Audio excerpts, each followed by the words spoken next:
Yang Berhormat Timbalan Menteri Pertanian. Silakan. Bismillahirrahmanirrahim. Assalamualaikum warahmatullahi taala wabarakatuh. Yang berhormat Tan Sri Yang Dipertua, saya mohon izin untuk menjawab soalan ini bersekali dengan dua soalan.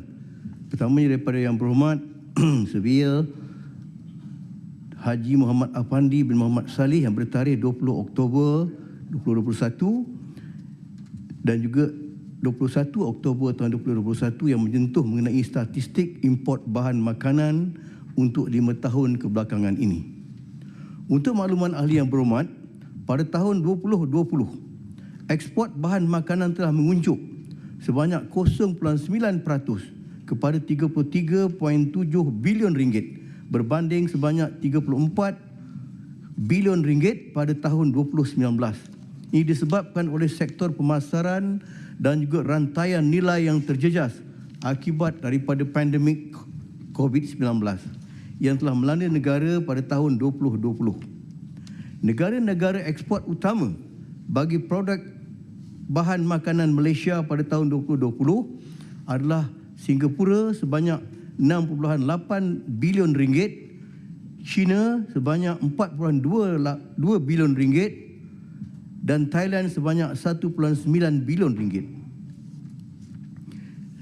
Di antaranya 5 jenis ekspor bahan makanan utama bagi tahun 2020 ialah pertamanya keluaran dan sediaan makanan lain sebanyak 8.9 bilion ringgit yang merangkumi bijiran dan lemak, rumusan susu bayi, makanan bayi, pelbagai sos dan juga mi, bihun dan juga pasta.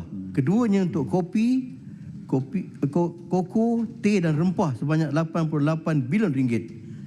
Ketiganya ikan, krustasia iaitu contohnya macam seperti udang dan ketam, moluska contohnya sebagai sotong dan juga karangan dan sediaan sebanyak 3.5 bilion ringgit. Keempatnya bijirin dan sediaan bijirin sebanyak 2.9 bilion ringgit yang juga merangkumi beras. Yang kelimanya bahan makanan untuk ternakan sebanyak 2.5 bilion ringgit. Untuk makluman ahli yang berhormat juga, jumlah import makanan negara terus meningkat pada kadar purata 4.1% setahun daripada 45.3 bilion pada 2015 kepada 55.4 bilion pada tahun 2020. Pengimportan bahan makanan ini perlu bagi menampung kekurangan pengeluaran tempatan dan memenuhi permintaan dalam negara, terutamanya bagi bahan makanan yang tidak ekonomik untuk dihasilkan dalam negara seperti buah-buahan dan juga sayur-sayuran yang beriklim sederhana ataupun temperate, bawang, ubi kentang, gandum, gula dan sediaan gula. Terakhirnya, 5 jenis import bahan makanan utama bagi tahun 2020, kopi, koko, teh dan rempah, bijirin, lepas itu ketiganya keluaran dan sediaan makanan lain sebanyak 66 bilion, bahan makanan untuk ternakan 6.2 bilion dan sayur-sayuran sebanyak 5.1 bilion. Sekian, terima kasih. Terima kasih. Soalan tambahan, Tan Sri. Sila. Terima kasih Tan Sri Yang Dipertua. Terima kasih juga diucapkan kepada Yang Berhormat Timbalan Menteri atas jawapan yang begitu baik dan jelas sekali. Soalan tambahan saya ialah apakah usaha kerajaan untuk mengurangkan import makanan dengan melibatkan lebih banyak syarikat swasta dan golongan profesional dalam bidang pertanian, dan apakah insentif yang telah disediakan untuk usaha-usaha ini? Terima kasih. Terima kasih Yang Berhormat Tan Sri Yang Dipertua. Terima kasih Yang Berhormat yang bertanya. Adalah menjadi satu hasrat kerajaan untuk terus mengurangkan jumlah bahan makanan yang kita import yang terus meningkat pada setiap tahun. Untuk maklumat ahli yang berhormat, program galakan bagi projek pengeluaran bahan makanan yang kita letakkan di bawah Akta Cukai Pendapatan 1967 seharusnya dapat dimanfaatkan bersama oleh bukan sahaja para petani, peternak dan juga nelayan, bahkan pengusaha dalam industri pengeluaran makanan.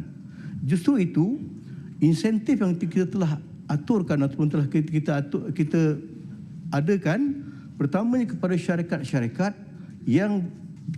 baru yang mencampurkan di dalam pengeluaran bahan makanan diberikan tax holiday sebanyak 10 tahun, iaitu pendapatan yang berkanun daripada bermula sehinggalah tahun ke-10 dikecualikan cukai.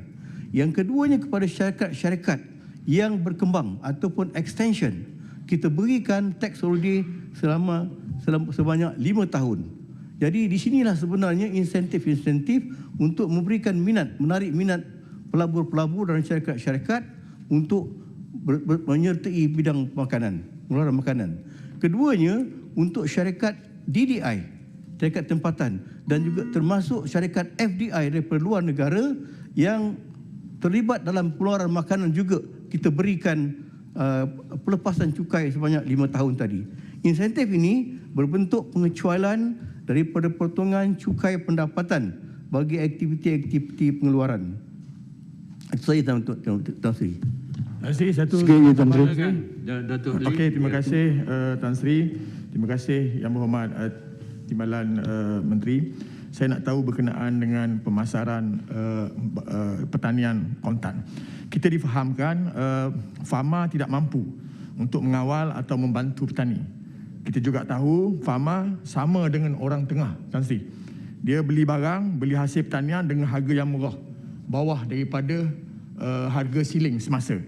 Jadi saya nak tanya, apakah strategi kerajaan terhadap lambakan buah-buahan yang selama ni tak pernah selesai, seperti buah rambutan, temikai, duku lansat dan lain-lain. Ini sehingga 50 sen dan 20 sen sekilo. Jadi saya minta penjelasan daripada Yang Berhormat Menteri. Baik, Yang Berhormat Timbalan Menteri. Terima kasih Yang Berhormat Tan Sri Tan Pertua. Terima kasih Yang Berhormat bertanya. Saya rasa dah tidak begitu tepat apa yang dimaksud oleh Yang Berhormat bahawa Fama tidak berfungsi. Bahkan Fama adalah satu-satunya agensi di bawah MAFI yang telah memainkan peranan yang cukup penting sekali. Dan seharusnya kita memanfaatkan Yang Berhormat, penubuhan Fama. Saya fikir itu pandangan yang beliau mungkin juruskan di kawasannya. Elok kementerian pergi tengok. Macam saya pun, maaf ya, di Jelebu, Fama tu dah tak berfungsi. Saya boleh sambung tak, Tan Sri? Terima kasih. Saya boleh sambung tak? Terima kasih Tan Sri. Ini berlaku pasal di kawasan saya banyak duku lansat, Yang Berhormat Timbalan Menteri. Di kawasan saya Timbalan banyak. Menteri dah faham Yang Berhormat Datuk. Jadi Kita nak sahkan ni Fama ni. Sebab Timbalan Menteri kata berfungsi, kita kata berfungsi, tetapi pembelian dia di bawah paras harga biasa. Kalau harga RM1 sekilo, dia pergi beli dengan petani 70 sen. Silakan. Tidak membantu. Saya jawab dulu. Ya. Sebenarnya Fama ni telah memainkan peranan yang cukup penting sekali. Terutama semasa kita menghadapi COVID baru-baru ini, di mana lambakan berlaku. Apa yang patut kita buat sekarang kepada petani-petani, penternak dan nelayan, seharusnya pakai Fama daripada awal mereka menceburkan di dalam pengeluaran produk-produk makanan. Kerana kita ada skim yang dipanggil kita, yang kita buatkan satu perjanjian awal daripada petani kepada Fama dengan satu harga yang telah kita tetapkan ataupun yang ditetapkan oleh Fama. Katakan sekarang Fama kata harga sekilo RM2 untuk pengeluaran timun. Tiba-tiba harga timun meningkat sampai RM4. Petani diberikan liberty ataupun diberikan pilihan untuk menjual di tempat lain. Tapi Fama sebenarnya tugas dia adalah the last resort. Apabila petani tak boleh menjualkan barang-barangan mereka, Fama lah yang akan bertanggungjawab. Dan tengok masa lambakan berlaku masa COVID, Fama lah yang membantu. Dan janganlah hendaknya kita membuat satu tuduhan, bahkan kita guna pakai daripada awal kita mencubakan diri untuk mengeluarkan produk makanan, buat perjanjian dengan Fama. Terima kasih Tuan Dipertua. Terima kasih Yang Berhormat Timbalan Menteri Datuk Seri Ahmad. Ada tadi satu lagi ya, Tuan Haji, sila. Terima kasih Tuan Seri Yang Dipertua. Kena boleh tarik sikit biar jelas bunyi dia. Ya. Kejap.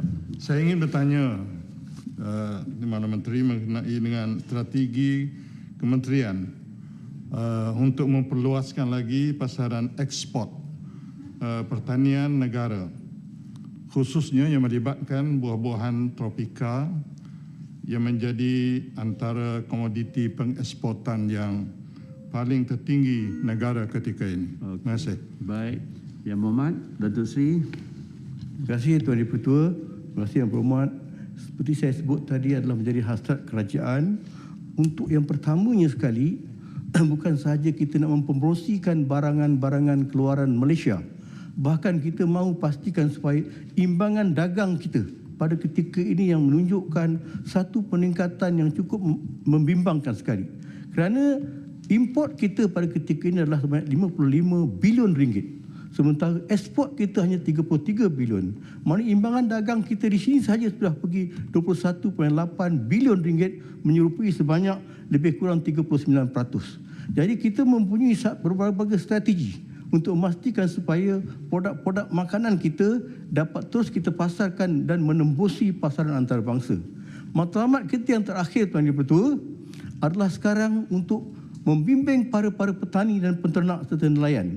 Ketika ini kita punya pendekatan adalah pengeluaran kita yang berorientasikan ekspor, supaya bukan saja mereka memberikan satu tumpuan kepada nilai, bahkan kita hendakkan pengeluaran seperti pengeluaran mereka sentiasa menumpukan kepada kualiti. Terima kasih Tuan Dipertua. Terima kasih Yang Berhormat Datuk Seri Ahmad Hamzah, Timbalan Menteri Pertanian. Lalu Yang Berhormat, lantaran pertanian itu penting, jadi kita telah membenarkan 3 soalan tambahan, dan sekiranya isu yang berkaitan fama dan lain-lain itu begitu tinggi, bolehlah dimasukkan di bawah atur cara kerja jawatan kuasa pilihan khas mengenai kesejahteraan. Datuk Haji Jeffrey